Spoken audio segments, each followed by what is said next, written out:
In this session, we're going to talk about learning from history. Winston Churchill said, if we don't learn from history, we're condemned to repeat it.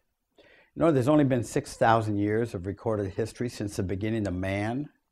So if everyone lived to be 100 years old, that means there's only been 60 lifetimes since the beginning of man. And if we compress those 60 lifetimes into 24 hours, America's only been a country for 3.5 seconds.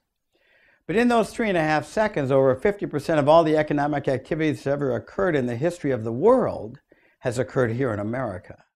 90% of all mankind's inventions and discoveries have occurred here in America.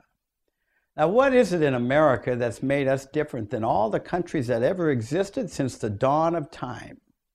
Well, we're the only nation built on a creed. We're the only nation with a known birthday. Our national motto is one nation under God. Our forefathers weren't rich when they came here.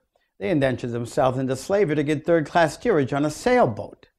They left England because King George would put them in prison or torture them or murder them if you didn't believe, like the Church of England. To them, they had such deep spiritual convictions that worshiping God was more important than life itself. But they didn't intend on capitalism to be part of their form of government at first. It wasn't until Governor Bradford read the parable of the talents that if you use your talent, God will give you another one. If you use 5 talents, He'll give you 5 more. Because 50% of them starved to death the first 7 years. So He gave everyone a plot of land, and He said, whatever you grow on your own land, you get to keep. We get to keep the fruits of our labor. What a novel idea.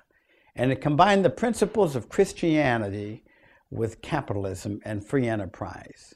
It wasn't long by allowing that type of freedom that our forefathers took the electricity out of the clouds, the oil out of the rock, the aluminum out of the clay. They had rivers to be bridged and cities to be built and mountains to be trailed. Why, they built the greatest land the world has ever known, the richest, most powerful nation that ever existed since the dawn of time. And now we have a generation that seems they want to throw it all away for the soup kitchen of the welfare state. Ronald Reagan said, freedom is very fragile. We don't transmit it to our children in their bloodstream.